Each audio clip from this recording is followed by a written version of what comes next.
से पीछे से निकाल के कुछ लोग जो है वो ऐसे यहाँ से लगा देते। चूहा भी तभी काटता है, रस्ट भी तभी लगता है जब आपकी गाड़ी वजह से रस्टिंग की प्रॉब्लम एक तरीके से और ज्यादा हो जाएगी। जितने दिमाग से काम लेना है, इमोशनल नहीं हो जाना है। वो एक परफेक्ट तरीका होता है ब्रेकिंग करने का। वो इंजन में ज्यादा नुकसान हो रहा है कंपेयर टू अगर उसको थोड़ा आप हायर आरपीएम पे चला रहे हो। तो हेलो दोस्तों, हो सकता है कि आप गाड़ी प्लान कर रहे हो या फिर आप ले चुके हो। अगर आप ले चुके हैं और लेने वाले हैं तो कांग्रेट्स फॉर दैट। इसीलिए आज हम बात करेंगे कुछ ऐसी चीजों की जो आपको नई गाड़ी में बिल्कुल नहीं करनी चाहिए। बेसिकली ऐसी चीजें जो अवॉइड करनी चाहिए, क्योंकि हम लोग होता क्या है कि जब पहली गाड़ी आती है तो बहुत ज़्यादा एक्साइटेड हो जाते हैं और उसमें जो है वो कुछ ऐसी चीज़ें करते हैं जो वो लॉन्ग टर्म के लिए थोड़ा सा नुकसान पहुंचा देती हैं। तो दैट इज़ वाई जो है आज हम डोंट्स के बारे में बात करेंगे, क्या नहीं करना चाहिए। अगर आपको ऐसी वीडियो देखनी है कि क्या करना चाहिए अपनी नई गाड़ी के साथ तो आप मुझे को बता सकते हो, मैं उसकी वीडियो बना दूंगा। लेकिन राइट नाउ क्या नहीं करना चाहिए, that is more important. That is why let's talk about it.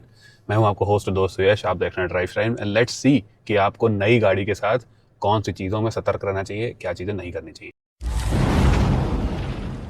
देखिए, सबसे पहली चीज़ मैं ये याद दिलाना चाहूँगा कि जो है वो अगर आप किसी से पीडीआई करवा रहे हो तो ठीक है, लेकिन अगर किसी से पीडीआई नहीं करवा रहे हो, अभी भी गाड़ी का आना बाकी है, तो आप मेरी सेल्फ पीडीआई वाली वीडियो देख सकते हो। बहुत ही सिंपल होता है, आप खुद भी कर सकते हो। दैट इज वाई मैंने बहुत ही सिंपल लैंग्वेज में वो वाली वीडियो बनाई थी। So you can watch that and do your PDI. जब भी हम गाड़ी लेते हैं तो उसके साथ एक मैनुअल मिलती है।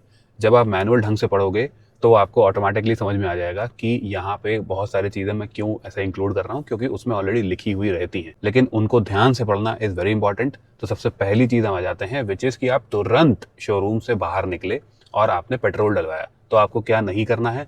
बहुत सी लोग एक्साइटेड होते हैं और कहते हैं भाई पूरा भर दो। पूरा मतलब ऑटो कट पे नहीं, मतलब पूरा ब्रिम तक भर दो पेट्रोल। तो वो ब्रिम तक आपको पेट्रोल नहीं भरवाना है। और बेसिकली जो है वो आपको नई गाड़ी में क्या, कभी भी किसी भी गाड़ी में जो है वो ऑटो कट से ज़्यादा पेट्रोल नहीं भरवाना है। ऊपर एक वैक्यूम चैम्बर होता है, आप जो है वो ज़बरदस्ती उसमें पेट्रोल ठूस दोगे तो वो पर्टिकुलर चीज़ जो है वहाँ पे भी पेट्रोल भर जाएगा। और हो सकता है कि आपकी जो फ्यूल लाइंस वगैरह हैं वो थोड़ी सी स्ट्रेस्ड हो जाएं और उसमें लीक वीक वगैरह भी आ जाए। पूरा ज़रूरत से ज़्यादा पेट्रोल नहीं डलवाने की ज़रूरत है। अब जब भी आप जो है वो नई गाड़ी या नई बाइक लेते हो तो आपको एक चीज़ पता होगी, वो है रन इन पीरियड या फिर ब्रेक इन पीरियड। तो उसमें होता क्या है कि कुछ लोग ऐसे होते हैं जो बिल्कुल ही उसको नहीं मानते हैं और कुछ लोग ऐसे होते हैं जो इतना ज़्यादा उसको मान लेंगे कि उल्टा जो है वो लॉन्ग टर्म में डैमेज कर देते हैं। पहले की जो गाड़ियाँ आती थी या बाइक्स आती थी उसमें ये चीज़ होती थी कि कभी कभी लोग जो है वो स्टार्टिंग के ही किलोमीटर रन करके तुरंत तुरंत उसका ऑयल चेंज कर देते थे। लेकिन अभी न्यू गाड़ियों में इतना एज सच करने की बहुत ज़्यादा इशू नहीं होता है, क्योंकि टॉलरेंसेस बढ़िया हो गए हैं और काफ़ी अच्छी तरीके से इंजन बनने लगे हैं। सबसे पहली चीज़ ये जो आपको करनी है, which is gentle with the car. Gentle का मतलब क्या है कि जो है वो आप एक्सेलरेट करो तो जेंटली करो। अगर आप जो है वो ब्रेक मारो तो ऑब्वियसली जेंटली मारो। इमरजेंसी ब्रेकिंग तो तेजी मारनी पड़ेगी, लेकिन B gentle with the car overall. अब होता क्या है जेंटल रहने में कि लोग कुछ जरूरत से ज्यादा ही जेंटल हो जाते हैं। अब ओवर जेंटली में आदमी दो चीजें करता है, विच इज इंजन लगिंग, और दूसरा होता है कि बहुत ज्यादा उसको क्रूज कंट्रोल पे चलाना। तो देखिए, जो तरीका होता है वो ये नहीं होता है कि आप इतना हायर गियर पे जो है वो इतनी कम स्पीड पे चलाओ, इतने कम आरपीएम पे चलाओ कि कभी कभी वो हो जाता है धक धक धक धक ऐसे करके झटके मारने लगती है गाड़ी। That is called engine logging. उस पर्टिकुलर टाइम पे जब आपका इंजन लग हो रहा है तो इंजन में ज्यादा नुकसान हो रहा है कंपेयर टू अगर उसको थोड़ा आप हायर आरपीएम पे चला रहे हो। इवन अगर आप थोड़ा हायर आरपीएम पे चलाओगे तब भी उतना नुकसान नहीं होगा जितना इंजन लगिंग में होता है। तो वो धक धक करके ऐसे करके आपको नहीं चलाना है, बहुत ही कम आरपीएम पे नहीं चलाना है। तो आप अगर नेचुरली एस्पिरेटेड गाड़ी है तो लगभग आप जो है वो उसको 1000-1200 आरपीएम से लेके इवन आप 3-3.5 हजार आरपीएम पे भी रख सकते हो। और अगर टर्बो गाड़ी है तो ट्राई करो जो है आपका जो टर्बो बैंड है, which is around may be 1300-1400 RPM से लेके 1700 आरपीएम जो होता है उसके अराउंड या उससे ऊपर ही रखो। तो 2000 से आप जो है वो 3500 आरपीएम के बीच में चला सकते हो। आपको स्टार्टिंग में लगेगा कि थोड़ा ज्यादा तो नहीं हो रहा 3-3.5 हजार आरपीएम, लेकिन नहीं, जो रेड लाइन होती है वहां तक आपको एकदम से नहीं ले जाना है। लेकिन आप जो है वो उसको थोड़ा हायर आरपीएम मतलब मिड रेंज जो होती है उस पर आप चलाना, वो बेस्ट रहता है चलाने का। और keep varying the RPM in a sense कि अगर आप क्रूज कंट्रोल पे 6 गियर पे लगा दोगे तो क्या होगा, तो वो एक ही आरपीएम पे 2000 आरपीएम पे अटक जाएगी और किलोमीटरों लोग इसे 500-500 किलोमीटर ऐसे लगा देते हैं। वो नहीं करना है। करना क्या है आपको, अगर आप इवन लॉन्ग ड्राइव पे भी जा रहे हो तो आप क्या करो कि जो है वो बार बार थोड़ा बहुत 5th-6th गियर बदलो, थोड़ा सा उसका आरपीएम ऊपर नीचे करो, इन द सेंस कि आप 1500 आरपीएम से 3-3.5 हजार आरपीएम तक बार बार उसको जो है वो ऊपर नीचे करते रहो। वो एक परफेक्ट तरीका होता है ब्रेकिंग करने का। So be gentle but don't be extra cautious कि आप जो है वो उसको लग करने लगो इंजन को। एक और चीज़ जो स्पेशली फर्स्ट टाइम बायर्स को नहीं करना है वो ये है कि आदमियों की आदत नहीं होती है ये सीट बेल्ट लगाने की, ठीक है। तो आदमी सोचता है कि यार मैं ऐसे पीछे से निकाल के, कुछ लोग जो है वो ऐसे यहाँ से लगा देते हैं। तो उससे क्या है, मैं आपको सच बता रहा हूँ, seat belt is the biggest safety feature जो आपकी गाड़ी में है। जो दूसरा आदमी है जो एकदम प्रॉपर 5 स्टार गाड़ी में चल रहा है बिना सीट बेल्ट लगाए, तो आप जो है वो इवन 2 स्टार 3 स्टार गाड़ी में उससे बहुत ज्यादा सेफ हो। बहुत बार ऐसा हुआ है कि फ्रंट पैसेंजर्स जो है वो एक्सीडेंट में उनको उतनी चोट नहीं आई और रियर पैसेंजर्स जो है वो उनको हैजार्डस इंजरीज हो चुकी हैं बिना सीट बेल्ट लगाए। दूसरी चीज जो सेफ्टी से रिलेटेड है वो ये है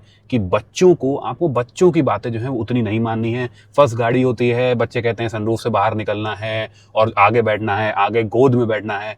बच्चों को हमेशा और हमेशा पीछे बैठाना है। सनरूफ से निकलें कोई दिक्कत नहीं है, लेकिन तब जब गाड़ी खड़ी हो। आपने नई नई गाड़ी ली है, एक्साइटमेंट है, घर में समझ में आता है, लेकिन वो एक्साइटमेंट जो है वो दिक्कत में ना बदल जाए, इसलिए मैं आपको बता रहा हूँ। इनफैक्ट कभी कभी होता है कि बोलते हैं पापा तेज चलाओ, इसको पीछे करो, उसको पीछे करो। ये सब भी जो है वो आपको बातें नहीं सुननी है और आपको थोड़ा दिमाग से काम लेना है, इमोशनल नहीं हो जाना है। न्यू कार बायर्स के लिए एक और चीज़ है कि आपको जो है वो इंजन अगर सही से रखना है, तो ये किसी किसी की आदत होती है कि गाड़ी स्टार्ट हुई और एकदम से जो है वो वुम रेव कर दिया, जैसे हम लोग बाइक में या फिर जो है वो स्कूटर में पहले करते थे।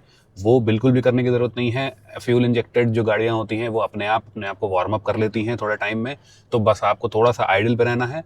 और स्पेशली अब मैं बात कर लेता हूँ टर्बो चार्ज जिन्होंने गाड़ियाँ ली हैं, जो मैक्सिमम लोग आजकल ले रहे हैं क्योंकि ऑप्शन ज़्यादा बचे नहीं है एनए के। तो टर्बो चार्ज गाड़ियों में एक और चीज़ होती है which is idling before stopping. तो इन सेंस की जो है वो आप कहीं पे रुके, स्पेशली अगर आपकी गाड़ी का इंजन जो है बहुत ही हाई इंटेंसिटी एक तरीके से होके आया है, let's say bumper to bumper traffic से होके आया है या फिर बहुत तेज़ आप हाईवे पे चला के आए हो, तो जब आप गाड़ी बंद करो तो थोड़ा जो है वेट करके करो। टर्बो चार्ज की मैं बात कर रहा हूँ। अगर आप एकदम से बंद करोगे तो कार्बन डिपॉजिट हो जाएगा और उससे जो है वो ऑब्वियसली लॉन्ग टर्म में इशू आता है टर्बो चार्जर में, which is a very expensive part by the way. अच्छा, इसमें एक और बात आ जाती है कि आपने तो अभी देख लिया किस तरीके से चलानी है, लेकिन आपके घर में कोई दूसरा है या फिर मे भी आपको कोई ऐसा दोस्त है मस्तीखोर, वो तो नहीं देखेगा ना। तो या फिर आप उसको ये वीडियो भेज दो, या फिर जो है वो आप किसी और को स्टार्टिंग के समझ लो 2000-2500 किलोमीटर किसी और को चलाने मत देना गाड़ी। सिंगल हैंड ड्रिवन रहे स्टार्टिंग के किलोमीटर्स तो बेटर रहेगा। अब वही इंजन लगिंग से ये चीज याद आई कि बहुत से लोग जो है वो सच में बहुत हर चीज में ओवर केयर करते हैं गाड़ी की। जैसे क्या होगा कि रोज रोज धुल लेंगे कि भाई थोड़ी सी गाड़ी गंदी हुई चलो धुल देते हैं, थोड़ी सी गाड़ी गंदी हुई चलो धुल देते हैं। तो भाई आप जितनी बार गाड़ी धोएंगे ना, उतना ही जो है वो आपके अलग अलग जगहों पे में भी पानी फंसने की या फिर रुकने की जो है वो पॉसिबिलिटी बढ़ जाती है। तो उस वजह से रस्टिंग की प्रॉब्लम एक तरीके से और ज्यादा हो जाएगी जितनी ज्यादा आप धोगे गाड़ी। तो कभी कभार जो है वो धोना इज फाइन। एज सच अगर गंदी हो जाती है गाड़ी तो मैंने आपको जो है वो पहले की भी एसेसरीज वाली वीडियो बता रखा है, वो आप जाके देख सकते हो कि क्या लेनी है। उसमें एक डस्टर आता है, वो ले सकते हो। इवन आप जो है माइक्रोफाइबर क्लॉथ को हल्का सा गीला करके जो है वो गाड़ी को पोंछ सकते हो, लेकिन बार बार धुलने की जरूरत नहीं है। और अगर आपके घर के आसपास जो है हार्ड वाटर है, तब तो भाई साहब बहुत जल्दी मतलब गड़बड़ हो सकती है। अब इसी ओवर केयर के साथ आपको जो है वो पहली सर्विस में जो 1000-2000 किलोमीटर पे होती है उसमें आप जाओगे तो वो बोलेंगे पीपीएफ लगा लो, या फिर सर्विस सेंटर बोलेगा कि यहाँ कोटिंग करवा लो, वहाँ कोटिंग करवा लो, स्पेशली टेफ्लॉन कोटिंग और ये सब चीज़ें भी ओवर केयर में आ जाती हैं। हाँ, हो सकता है कि अगर आपकी गाड़ी का बहुत डार्क कलर है और आपको जो है वो एक तरीके से उतना मेंटेनेंस नहीं करनी है, मतलब उसका बेसिक फॉर्मूला ये होता है पीपीएफ का कि आपको उतनी मेंटेनेंस ना करनी पड़े ब्लैक कलर की, तो आप जो है वो अच्छी क्वालिटी का करवा सकते हो। लेकिन जो बाकी कोटिंग वगैरह होती है वो गाड़ी की होके आती है, उसमें आपको करवाने की कोई ज़रूरत नहीं है। अगर आपके पास में भी Hyundai की की गाड़ी है तो आप स्टार्टिंग में एग्जॉस्ट की जो है कोटिंग करवा सकते हो, लेकिन दैट इज़ वेरी इनएक्सपेंसिव, 1200-1500 रुपए की होती है। वो फिर भी करवा सकते हो। उसमें आई थिंक 3-4 साल की जो है वो आपको थोड़ा वारंटी वगैरह भी मिल जाती है। लेकिन उसके अलावा किसी भी तरीके की स्पेशली टेफ्लॉन ये सब जो है वो आपको कोई भी करवाने की जरूरत नहीं है। क्या रीजंस हैं इनके, क्या क्या चीजें नहीं करवानी चाहिए गाड़ी में स्पेशली कोटिंग वगैरह, उनके टेक्निकल रीजंस क्या हैं, उसकी मैंने एक वीडियो बना रखी है कि स्कैम्स वाली, वो आप देख सकते हो जाके। अब एक और चीज जो नहीं करनी है वो नई गाड़ी के बारे में नहीं, इवन आपकी अगर गाड़ी थोड़ी पुरानी भी हो गई है तब भी आप ये चीज सुन के जाओ। वो ये कि आपको जो है वो गाड़ी खड़ी नहीं रखनी है यार बहुत टाइम तक। मैं आपको बहुत ही सिंपल सी चीज़ बताऊं, बहुत से आपने लोगों को देखा होगा कि 2-2 लाख किलोमीटर गाड़ी चला देते हैं या फिर टैक्सियां जो है वो खूब चल जाती हैं और उनमें दिक्कत नहीं आती। जितना गाड़ी खड़ी करने से दिक्कत आती है उतना उसको बार बार चलाने से नहीं आती। अगर बार बार गाड़ी निकलेगी तो कंपैरेटिवली ज़्यादा हेल्दी रहेगी। तो गाड़ी ली है तो उसको यूज़ करो। तो ये चीज से थोड़ी हेल्थ मेंटेन रहेगी। Specially once in a week तो यूज कर ही लिया करो गाड़ी को। बहुत सारी चीजें आजकल जो गाड़ियां हैं उसमें इलेक्ट्रॉनिक्स इतने आ गए हैं, तो खड़े खड़े जो है वो बैटरी पर कुछ ना कुछ लोड पड़ता रहता है, ये सब चीजें होती हैं। बहुत बार मैंने ऐसे देखा है कि गाड़ियां खड़ी खड़ी रस्ट खा जाती हैं या रैट बाइट्स हो जाती हैं, क्योंकि भाई चूहे को भी पता है ये तो गाड़ी खड़ी ही है हफ्ता 10 दिन से, तो यहीं बैठ के हम जो है वो बैठ जाते हैं। चूहा भी तभी काटता है, रस्ट भी तभी लगता है जब आपकी गाड़ी, ये चीज नोटिस करना, ज्यादा दिन तक खड़ी रहे। तो आप पूछो कि करना क्या है अगर मेरे को जबरदस्ती गाड़ी छोड़ के जानी है, मे बी 15-20 दिन, तो देखो दो चीजें आप कर सकते हो। एक ये चीज कि आप जो है टायर्स को थोड़ा सा ओवर इन्फ्लेट कर दो, इन अ सेंस कि मान लो 33 जो है वो आपका डिफॉल्ट टायर प्रेशर है, तो आप उसमें 37-38 डाल के गाड़ी खड़ी कर दो, ताकि वहां पे जो है वो फ्लैट स्पॉट्स ना पड़े। और दूसरी चीज, अगर आपकी गाड़ी टॉप मॉडल है, बहुत ज्यादा इलेक्ट्रॉनिक्स है, तो आप उसका एक बैटरी टर्मिनल निकाल दो, और जब आप मे बी जो है वो 20 दिन महीने भर बार वापस आना, तो वो लगा के दोबारा आप स्टार्ट कर सकते हो। लेकिन गाड़ी जो है वो हर हफ्ते हफ्ते जो है वो निकालो बाहर, घूमो फिरो, थोड़ा सा जो है वो घूमेगी, अच्छे से जो है वो चलेगी, तभी आपकी गाड़ी थोड़ी हेल्दी अच्छी रहेगी, हेल्थ मेंटेन रहेगी उसकी। तो चलो let me know in the comments below कि आप किस तरीके से सर्विस वगैरह जो है वो करवानी चाहिए, क्या सी चीज़ ध्यान रखनी चाहिए, जो डूज होते हैं गाड़ी लेने के टाइम, वो अगर आपको वीडियो देखनी है तो आप मेरे को कमेंट्स में बताना। अभी भी अगर गाड़ी नहीं ली है और गाड़ी कौन सी लेनी है इसमें कन्फ्यूजन है, तो मेरी जो है वो कंसल्टेशन की डिटेल्स डिस्क्रिप्शन में आपके पास ऑलरेडी हैं। Let me know in the comments below आपको वीडियो कैसी लगी। अगर अच्छी लगी हो तो लाइक, अगर पहली बार चैनल पे आए हो तो subscribe to the channel, subscribe करे बिना बिल्कुल मत जाना। तब तक के लिए मिलते हैं, बाय बाय।